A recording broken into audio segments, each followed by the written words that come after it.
The first light didn't appear in the sky, it replaced the sky over the Pacific Ocean. What had once been a quiet night was suddenly torn apart by a streak of shimmering red and blue, a ripple in the stars that twisted space like a sheet of glass under pressure. At first, no one believed it.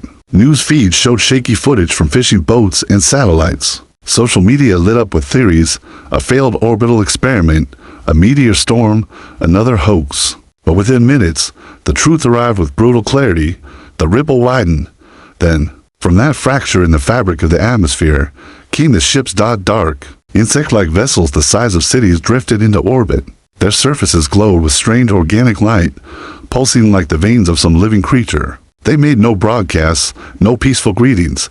They simply appeared, spread across low orbit, and began their descent. In Paris, traffic stopped. In Nairobi, children stared at the sky in silence. In Tokyo, families huddled in subways as early warning systems failed to interpret the scale of what was happening. They had arrived. The Zarkati swarm had no concept of diplomacy. In their long history of conquest, they had encountered hundreds of species, and to each one, they offered the same choice: submission or extinction. Most surrendered without a fight. A few resisted briefly, but none had succeeded in standing against them for more than a cycle. Earth, they assumed, would be no different. In Geneva, the newly formed Earth Federation Security Council met in a sealed underground chamber. Leaders from every continent sat behind biometric shields, receiving fragmented reports. The Zarkati had disabled several satellite networks and jammed long-range communication. But Earth's leaders were not unprepared. President Amani Rao of the Earth Federation stood at the center of the room, a former physicist and diplomat. She now carried the weight of humanity's response on her shoulders. The emergency protocols are in place, she said, her voice calm but steady. You all knew this day might come. We hoped it wouldn't. But now we act.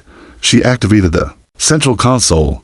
Across the globe, deep bunkers unlocked. Mobile defense systems, hidden in mountains and buried beneath oceans, came online. Spaceports powered up launch systems that had been mothballed for decades. Civilians received evacuation instructions. Militaries moved under a unified command. This was Final Protocol 1, a plan written in silence, tested in simulations, and prepared in the shadows, because humanity had never believed it was alone. Over the Arctic, the Zarkati launched their first assault. Metallic pods streaked toward the ice, slamming into the ground and opening like blooming flowers made of steel. From within came tall, multi-limbed creatures with glistening black armor and no visible eyes. Their minds were linked. One thought: one will die within hours. A research base was wiped out. Then a second. But before the third could fall, something happened the Zarkati had not expected.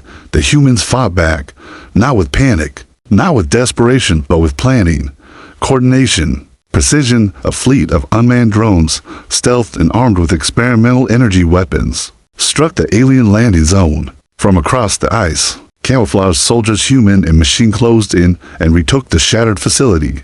For the first time in their recorded history, the Zarkati lost a foothold during the first wave. In orbit, their command ships pulsed with confusion. The Queen Mind reevaluated Earth's classification: primitive, but adaptive; disordered, but dangerous.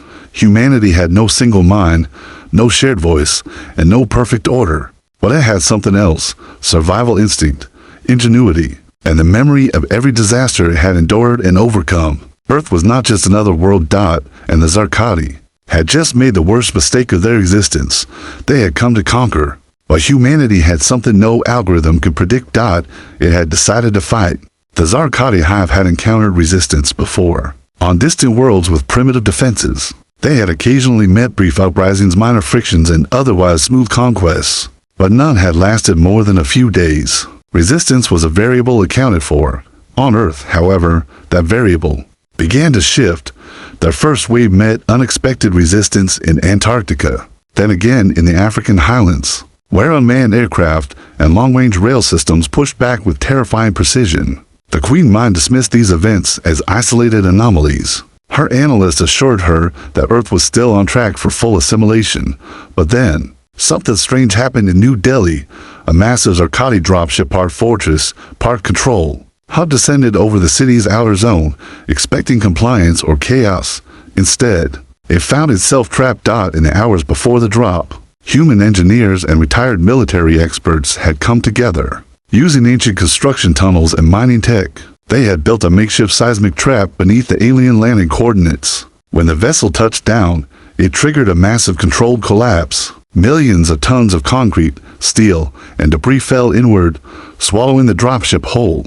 The Zarkati lost over 4,000 ground units and a central communications node. In a matter of minutes, it was the first time a command ship had been destroyed by a non-spacefaring species. The Queen Mind was no longer calm. What puzzled her most wasn't just the tactical loss, it was the pattern.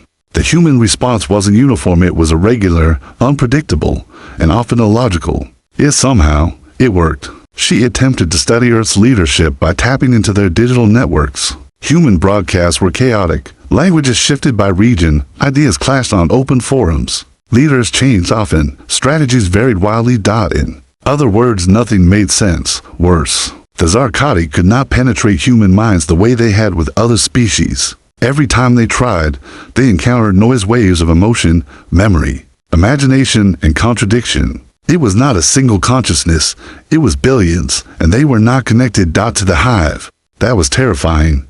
Their own strength had always come from unity. One thought, one will, one decision maker.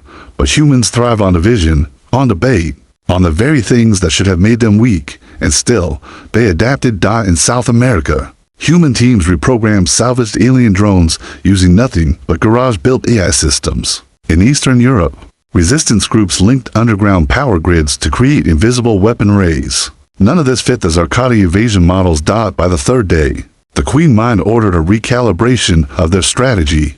This world could not be conquered by standard methods.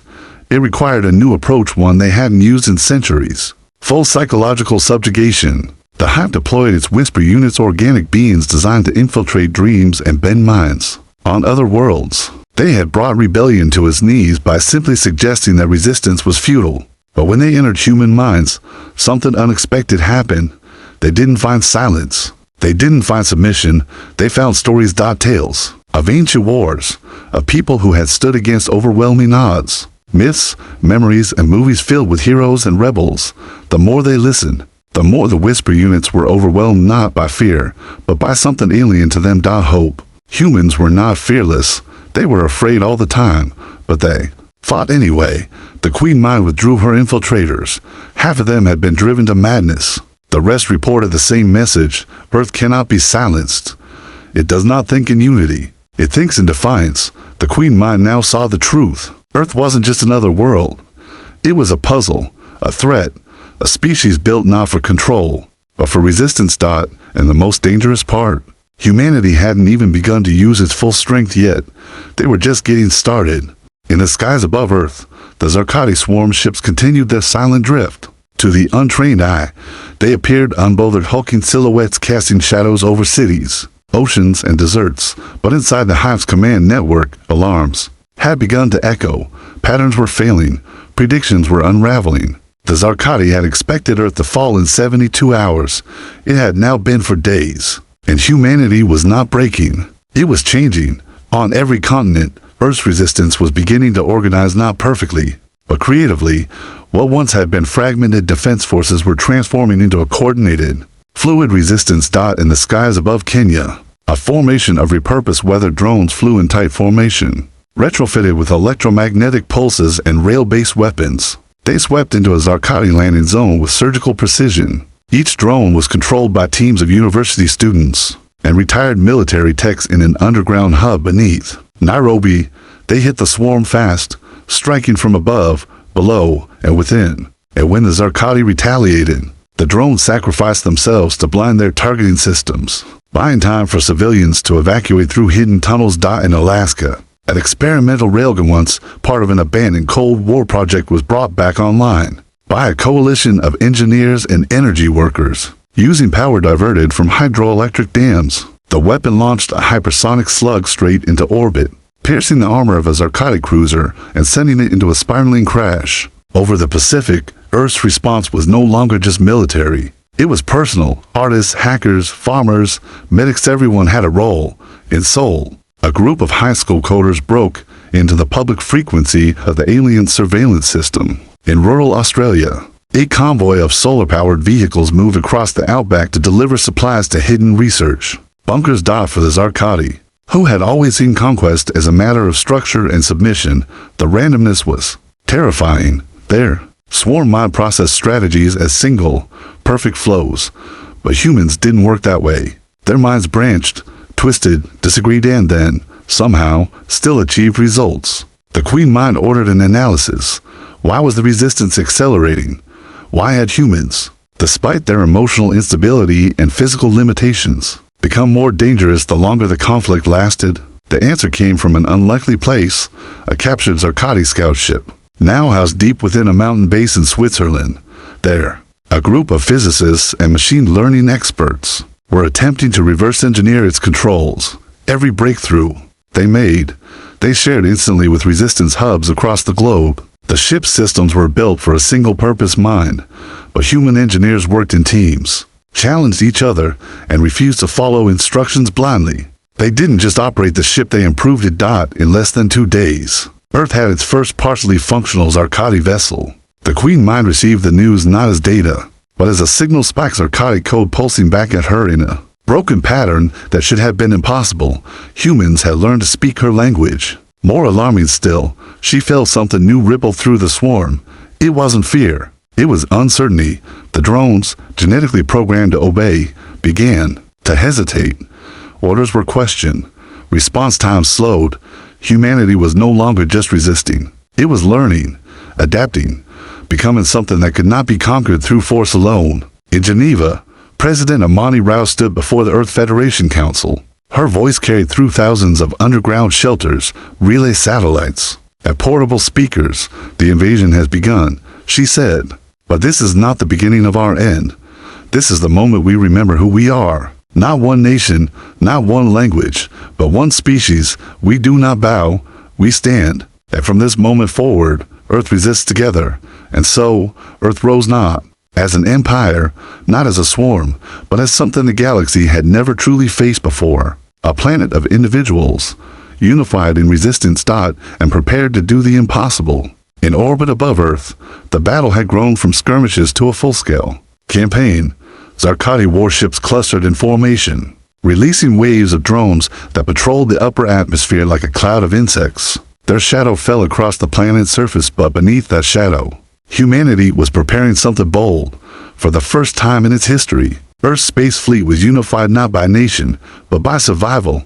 The ISS Leviathan had been a rumor for decades, a classified multinational project hidden beneath layers of budget lines and abandoned treaties. It was not the most advanced ship by galactic standards, but it was human to the core, sturdy, over-engineered, and designed to endure.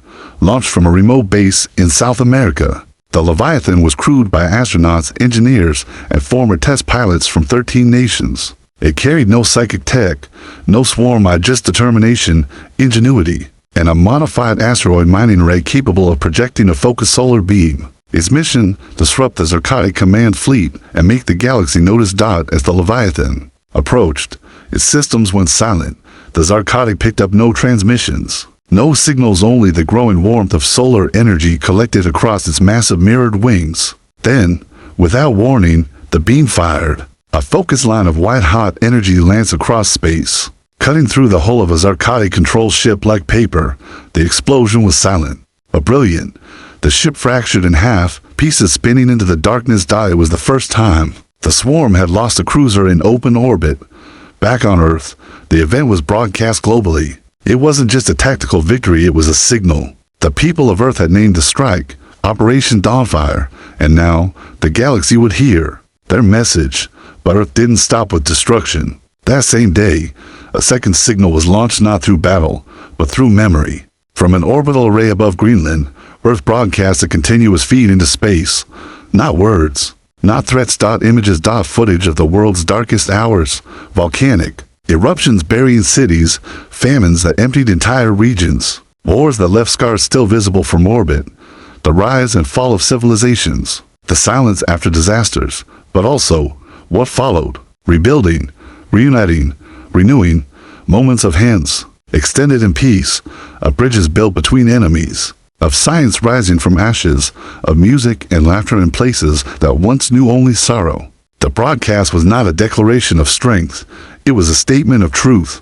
We survive. The message read in hundreds of languages, and when we survive, we rebuild, stronger, smarter, together. The Zarkati have attempted to block the signal, but it kept returning, transmitted from civilian relays, old satellites, even handheld devices. They could destroy ships, but they could not stop the story. The Queen Maya was silent for hours, processing what her swarm had witnessed. In all her lifetimes, she had never encountered a species that embraced its own failures, that drew strength not from conquest, but from the act of enduring pain. Her analysts warned her that this broadcast was not propaganda. It was identity. Earth was not built for control. It was built for resistance. On the ground, Zarkati units faced growing trouble. Their drones, designed to respond to clear orders, found human tactics confusing. Urban resistance fighters used noise, smoke, decoys, and misinformation to draw them into traps. In the skies, human jets flew alongside converted spacecraft. In the oceans, submarines struck at swarm carriers from below. But more than anything, Earth's power came from its people, from those who coded viruses late into the night, targeting enemy systems, from farmers who donated fuel to resistance convoys, from parents who turned basements into shelters for others across the planet. Humanity did what it had always done. It endured. And in that endurance, the Zarkati saw something they could not calculate. Hope, rising like fire through the darkness. The Queen Maya hovered in low orbit above Earth, her core ship surrounded by fractal support vessels. From this altitude, she could see the swirling atmosphere, the lines of cities glowing faintly in the dark, and the silent chaos unfolding below. She had never intervened directly in a war before. Her presence was meant to be symbolic, a reminder of the inevitability of victory. But Earth was not behaving like other worlds. No matter how many drones she deployed, no matter how many human communication systems she disrupted, the resistance did not scatter. It spread, and worse, her link to the swarm was beginning to flicker. The more her forces fought, the more unstable they became. Reports came in of confusion among the drones, spontaneous errors in decision-making, hesitation in the field. She initiated a full link with the swarm to reassert control. For the first time since the invasion began, she extended her psychic reach into the world below. And immediately, she regretted it. The human mind was not like anything she had encountered. Other species had patterns, desires, fears, motivations that followed logic. Humanity, however, was a storm of contradictions, memory, imagination, trauma. Hope. These elements weren't just present.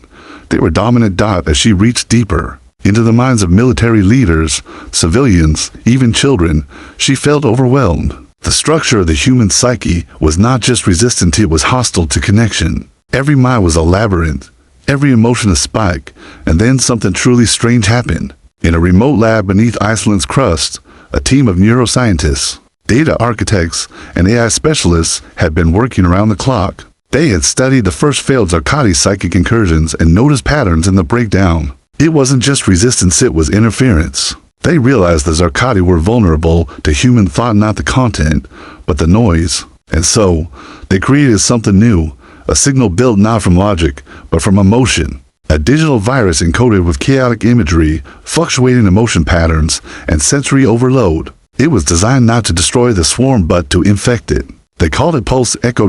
When activated, it piggybacked on the Queen Maya's own connection. Like a whisper inside a scream, it traveled silently through the swarm. At first, nothing happened. Then, a single drone near Warsaw paused mid-flight, its limbs twitching. Another unit in Cairo turned its targeting optics off and simply stood still. On the west coast of North America, an entire cluster of swarm fighters began flying in circles, colliding with one another like birds lost in fog. The Queen Maya staggered inside her command vessel. What began as irritation became pain, a concept foreign to her. She tried to sever the link, but it was too late. Her own mind had opened the door, and now Earth's thoughts were flooding in. Memories of fear and joy, flashbacks to parents hugging children, the chaotic rhythm of a jazz solo, the rumble of a crowded subway, the taste of chocolate, the silence after loss. She screamed not in sound, but across frequencies. The swarm flinched. Below, Earth's resistance felt the shift. Drones moved erratically. Ships drifted from formation. Human strike teams pushed forward in dozens of zones. In orbit, The Leviathan returned with 2 smaller ships, both retrofitted with alien technology. They no longer ran from the swarm. They dove straight into it, inside bunkers and shelters. People across the world began to feel something they hadn't allowed themselves to believe until now. Not just survival, not just resistance, but the possibility of victory. The Queen Mind, overwhelmed and disoriented, issued a rare command. Retreat, regroup, reinforce. It was the first time she had ever said it, and for Earth, it was the first true sign. The tide had turned. The sky was no longer theirs for days. The Zarkati swarm had moved across Earth's atmosphere with precision, with dominance. But now, the order that once defined their assault was unraveling. Drones swerved from flight paths. Orbital ships spun off course. Units on the ground stood idle, unsure, as though waiting for instructions that no longer came. Pulse echoed. The neuroviral signal born from human chaos and emotion had done more than disorient the swarm. It had begun to fragment the hive itself. What made the Zarkati powerful had always been their unity, their ability to act as one, to suppress individual thought in favor of the collective will. But Earth had introduced something alien to their structure: individuality, emotion, uncertainty. And those ideas had begun to spread. On the outskirts of Berlin, a swarm commander, once incapable of independent thought, stood motionless. As resistance fighters closed in, it made no effort to resist. When later examined, it was found to be frozen in a loop, replaying an unfamiliar sensation. Its logs translated the word as regret.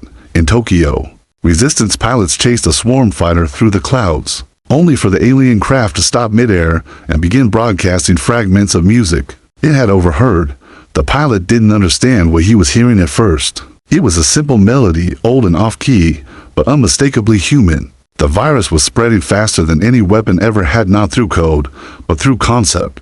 In orbit, the Earth Federation's second-generation fleet launched from newly reactivated launch sites. With each passing hour, more nations brought their hidden weapons online. The Leviathan now led an armada of human-built and hybrid vessels, crewed by a mix of engineers, scientists, and soldiers. They no longer waited for orders from Earth's surface. They moved as one, acting on instinct and shared goals, like the very swarm they fought. Only this time, it was humanity's version of unity, earned, not programmed. Above the Indian Ocean, the Zarkati Queen Mind tried to restore control.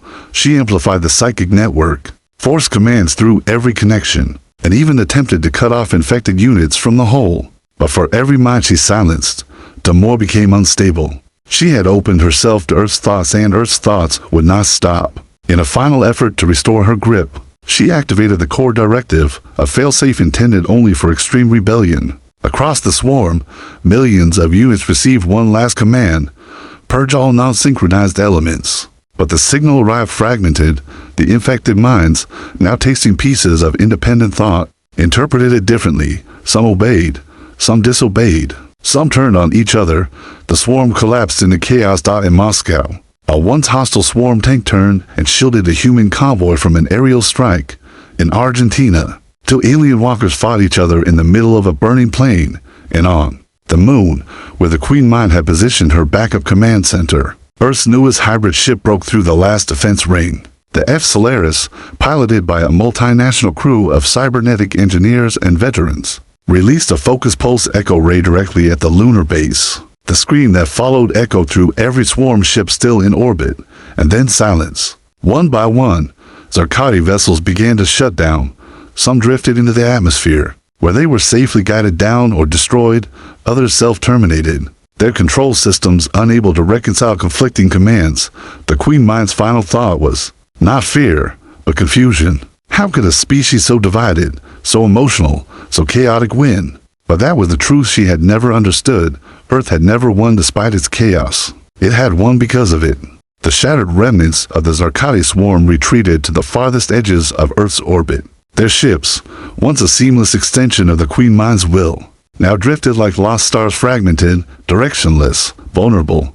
But the Queen Mind was not yet defeated. Her core command vessel remained intact, hidden deep within the shadow of the moon's dark side. From there, she prepared one last desperate assault. Her plan was simple: overwhelm Earth's defenses with a concentrated strike, deploying every remaining drone, every armored carrier, every psychic unit in a final surge meant to crush humanity's spirit. But the defenders were ready. Across Earth and orbit, humanity's forces synchronized with precision born of hard-earned experience. The hybrid fleet, led by the Leviathan and F. Solaris, formed an unbreakable shield. Underground bunkers coordinated air defenses. Resistance fighters prepared for urban warfare like never before. This was not a fight for territory. It was a fight for the future of a species. As the Zarkati fleet surged forward, Earth's defense array powered up. The orbital railguns hummed with lethal energy. Missile pods launched volleys of countermeasures. Electronic warfare teams jammed and rerouted swarm signals in the skies. Human pilots flew with fierce determination, their jets darting through missile trails and plasma bursts. On the ground, resistance teams coordinated strikes, hacking enemy drones and cutting off supply lines. But the Queen Mind unleashed her psychic units first. Her whisper slipped silently into the minds of Earth's leaders and soldiers, attempting to sow doubt and confusion. Yet, the virus pulse echo lingered in human minds like a shield. The chaotic emotional signal amplified resilience. Instead of falling to despair, humans found clarity in their shared struggle. In a hidden bunker beneath the Swiss Alps, Commander Imani Rao, now leader of the United Earth Forces, rallied her team. "We fought the impossible and made it real," she said. "Now we finish it." Her words echoed across the global network. The battle intensified as the Zarkati flagship emerged from lunar shadows. It was a colossal war machine covered in layered armor, bristling with weaponry and protected by psychic shields. The Leviathan led the charge, using every bit of human innovation. Its crew targeted weak points found in days of relentless research.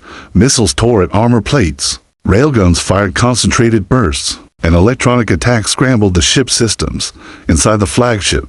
The Queen Mind fought to maintain control, but her systems faltered. Humanity's unpredictable will, its chaotic defiance, was rewriting the hive's code from within. Finally, the flagship began to falter. Explosions ripped through internal decks, and the psychic shields flickered. At that moment, the EFS Solaris launched its final weapon, a modified pulse echo ray, amplified by the combined emotional energy of billions of humans.